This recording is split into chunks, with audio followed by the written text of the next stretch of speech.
I just got laid off from my job. However, I am self-studying for the bar exam next month to become a lawyer. I used to wake up regularly at 7 a.m. to get to my job, but lately, I have been waking up at 10 a.m. as I am unemployed. I live with my girlfriend's parents, and her dad made a comment to me today that I should be waking up earlier. My question is, what is his logic for waking up earlier? I study 8 hours a day regardless of the time I wake up, so I don't see the big deal. Story 1. If you are unemployed and living with your girlfriend's parents, I would advise you to do the little things to stay on their good side. If that means you go back to setting an alarm clock and joining the rest of them before 8 in the morning, do it. Story 2. I just got laid off too. It's so hard to find the motivation to wake up early. I was once up at 5:30 or 6 o'clock every morning, but I generally get up between 8 o'clock and 9 o'clock each day. I think part of it is the depression associated with an otherwise productive member of society no longer having a productive role. Some of us need that as a core part of our sense of self. Story 3. He probably sees it as a lack of discipline on your part. For his generation, a man waking up at 10 a.m. is likely seen as a sign of laziness. He wants to see that you are as driven to find a new job as possible, which means, in his eyes, that you'd be waking up at 7 a.m. and actively searching for a new position. While I'm not agreeing with him, I will say, as someone who has gone through that situation of unemployment, that it's really easy to fall into the despondency trap and just sleep in like you were doing. So I kind of agree with him. Story 4, because he thinks you should. And as long as you live in his house, he will think that. If you want to avoid those questions and judgments, don't live with him. Story 5. On weekends, I set my alarm to 8:45 simply to maintain a regular schedule. If I were unemployed and lived with someone, I would definitely be waking up earlier, helping with the dishes, cleaning, and taking out the trash, doing whatever I can to demonstrate gratitude. Story 6. It's an optics thing. If you wake up at 5 in the morning and you go to the gym and study, even if you're unemployed, you look like you're very motivated and driven. Versus if you get out of bed at 10 in the morning, you look like a lazy slob. I'm just telling you how it looks. Even if you do the same thing, it makes you look worse. Story 7. It doesn't make sense from any other standpoint than an optics one. Yeah, it's a bad excuse, but it diminishes your value in their eyes. Older mentality. Story 8. Old people mentality suggests that having a set schedule is good and healthy, but they often equate that with an early schedule. Not everyone is wired the same. I work from home at 2 jobs and wake up at 10 a.m. because it's when my body prefers, but I also regularly work later hours. For example, I was working at 10 p.m. last night. However, in your situation, living with your girlfriend's parents, just get up and keep a normal schedule to make them happy. It'll make things easier for you. Also, do more around the house now that you are unemployed. Nothing is more frustrating as a roommate than picking up the slack financially for someone and them not compensating in other ways. I've been in that situation twice now, once with my cousin and her idle husband, and now with my forcibly retired uncle. It is infuriating. Once you are bar certified, unless you have a connection somewhere, it's going to be a long time, if ever, until you make good money. You'll want to stay on their good side. Story 9. You just got laid off. Give yourself some time to adjust. Plus, you are studying for the bar right now, and that is basically a full-time job. Give yourself some slack, some credit, and focus on knocking that bar exam out of the park. Probably best to not upset your girlfriend's parents, though, especially if you are living with them. Best of luck on the exam to you. Story 10. I feel like when I wake up late, even at 10 a.m., I wasted a good part of the day. And I am a person who likes to stay up late. On days I do not work or when I have a long break from work, I make it a point to set my alarm for 8 a.m. Story 11. It's to train the habit. If it's all the same, why not just start around the time regular work would start, so when you get the job, you are already close to acclimated to the schedule. In the old school world, it appears lazy to get up late when getting a job should be your job and start at job time. If I heard you peacefully snoring, knowing you're supposed to take care of my daughter as I have to drag myself to work, I would be a little frustrated too. I think it's just a generational difference. Story 12. I get where you're coming from. My friend is a therapist. He sets his own schedule. He'd rather stick pokers in his eyes than get up before 10, but he pays his own way. Me? I'm up at 5:30 even on my days off, but again, I pay my own way. Make your life easier and just appease the dude. Story 13. Beggars can't be choosers. Their roof, their rules. It sucks, but they are doing you a solid by putting a roof over your head in hopes that you'll be able to accomplish your goals. If you can't find work, try doing Uber, Lyft, Amazon Flex, or Instacart. At least you'll be getting an income, and it shows your girlfriend's parents that you're not sitting on your hands when you're not studying. You could just say you're out working and find a spot where you can sleep in your car to get those extra hours of sleep. I'm someone who likes to sleep 9 hours, so I get wanting to sleep in. Story 14.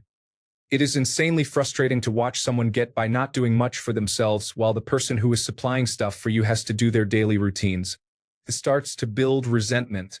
When you are unemployed, your new job is remedying that situation, and it should be taken as seriously as your full-time job. So, you should be studying and seeking employment for at least the 8 hours a day you would normally spend working.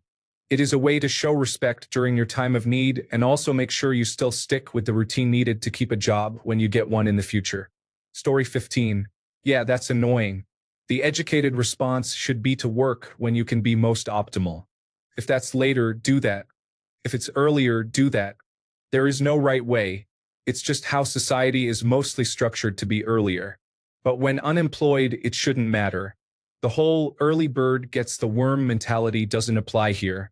Story 16. If you cannot argue the point to him, what makes you think you are going to be a good lawyer? Not criticizing you, but realistically, if you have a plan of action and it does not require getting up early, and you can demonstrate that you are accomplishing what you need, then why not present the case? Story 17. Shoo! Don't attract the Reddit stoicism army. They will explain how 4 hours of sleep and cold showers will turn you into a honed Catholic sword. Duty for duty's sake and delayed gratification. Your time management is your business. If you spend that much time studying, you should give yourself the rest that makes you feel refreshed. If you want to optimize your studying without feeling drained, you should learn the Pomodoro technique. All serious universities in the world recommend it to their students, and it's especially useful for those who have autism and attention deficit hyperactivity disorder like me and need to absorb a lot of text in a short space of time. This makes sure your eyes and brain don't get overstrained.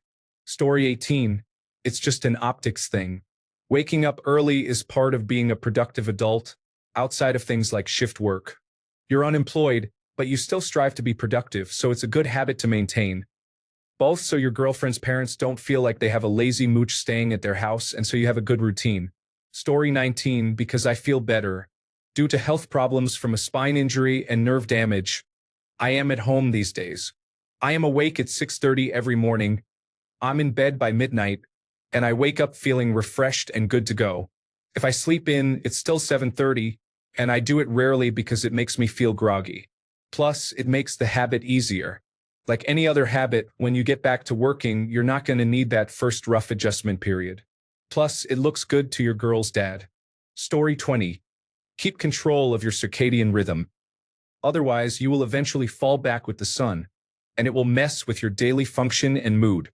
Make sure to get some sun on you early in the day to wake you up and keep your energy levels up. Maintain a schedule of activities and work or studies just to keep yourself sane. Story 21.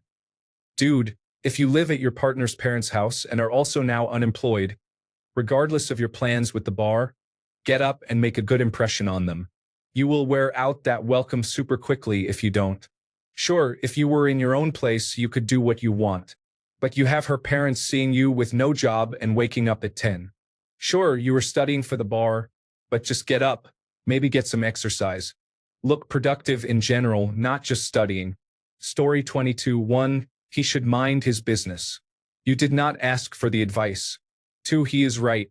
You are never really more productive than when you wake up in the morning, and if you wake up midday, everyone else has already gotten up and is about halfway ahead of you. It really gives you more of an edge. 3. An added bonus.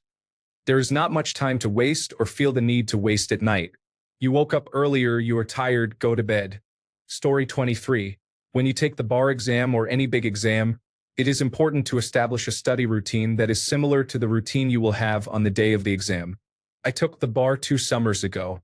Every day, I made sure I arrived at the library to study at the same time the actual exam would start.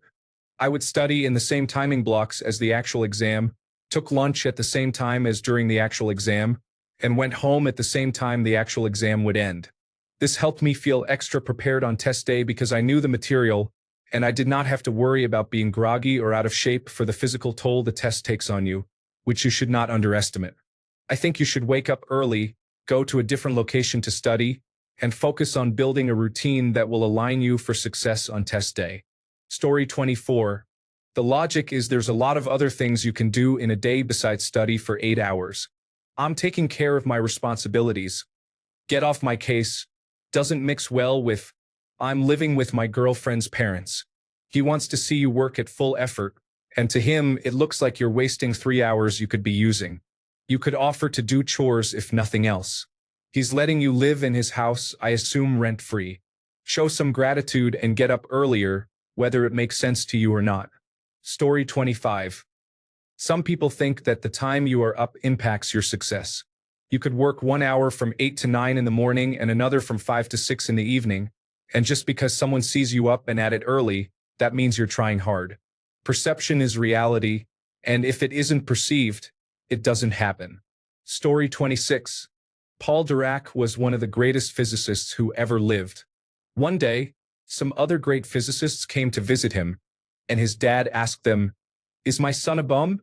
They replied, "No, your son is one of the greatest minds that has ever lived." The dad responded, Where I come from, anyone who sleeps till noon and walks around all day in their bathrobe is a bum. You're not Paul Dirac, so get up."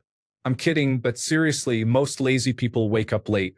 That's not to say people who wake up late are lazy, but most lazy people wake up late. Waking up early is something few people would choose, so they see the waking up as part of working, and you're not working or waking up, so you're not in the trenches with them. Paul Dirac hated his dad and said he was relieved when he died. Not relevant, but interesting. Story 27. Getting up at 10 is pretty lazy for a guy. Definitely does not give off a vibe of being driven, motivated, ambitious, or a go-getter. The kind of guy most of us dads want for our daughters. Story 28. Her father, in the most respectful way, just asked why you are such a lazy person living in his house unemployed. You can't even bother to wake up with the rest of the house and join them for a quick coffee in the morning. Grow up. Story 29. When you're unemployed, your job is to get a new job. If you are living with your girlfriend's parents, you are not a guest. You are part of the household, and it's in your best interest to get on their schedule. Story 30. Since you are unemployed, go make some time for them and make them feel that you are not a guest and you are part of their family too. Do some chores and help them in your little ways. Story 31. So many of the comments remind me of why I do not care much for relationships. I have to tiptoe so that I do not look like I am being lazy, even if I actually am. Forget it, man. I hate people. Story 32. 1. You are living for free at your partner's parents' house. They have every right to criticize you. You are getting lazy. You can easily maintain a part-time job to study for the bar, or you can wake up at 8 and study for 12 hours a day. You are drifting. Do not get complacent. Story 33. The business world operates from dawn to dusk, so it's nonsensical to create a habit of not being functional until 10 a.m. if you intend to re-enter the business world. Your mental and emotional well-being is generally better when you're awake when the sun is up and asleep when the sun is set. If you're living with someone who is helping you get back on your feet, particularly if they are from an older generation, it's not a good look for you to sleep in when they are up being productive. Story 34. Older generations see sleeping in equals lazy. That you're just waking up. I've already been doing stuff for hours. You're just so lazy, doing nothing but sleep all morning. It's just how they are. Story 35. Have you considered sitting him down and saying, "Look here, Pops, your daughter is a sex machine, and she keeps me up all night. I am just so exhausted after all that rough activity that I need my sleep. During winter break in college, My girlfriend's dad made a few comments to me about the same thing. She would smirk because she used to randomly wake me in the middle of the night and keep me up until the sun came up. I really wanted to tell him that. Also, if you do, please record it. Story 36. Stop complaining about a guy that isn't even related to you, letting you live in his house. It's about appearances.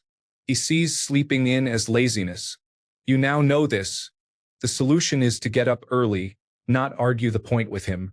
It doesn't matter if you get the same studying done whether you wake up at 7 or 10. Story 37. Stay in the good graces of your hosts. They have kindly taken you in. Getting up early allows you to interact with the family as they prepare for their workdays. When your breakfast and self-care are done, the whole day is yours to study. Show them you are hardworking. If you were in your own place and paying your own way, you could do whatever you want. You are living off of them. It's not a vacation. Story 38. Lawyer here. Good luck with the bar exam. I would say treat that like your full-time job and study 8 hours or so a day. It was not a fun experience. I agree with the advice here to maintain a normal schedule, as if you were working. Get up at 6 or 7 o'clock, shower, have breakfast, and start cramming that knowledge into your brain. Getting used to being up at normal working hours is a good thing, and often it is easier for me to study earlier in the day when it is quieter and distractions have not started to occur.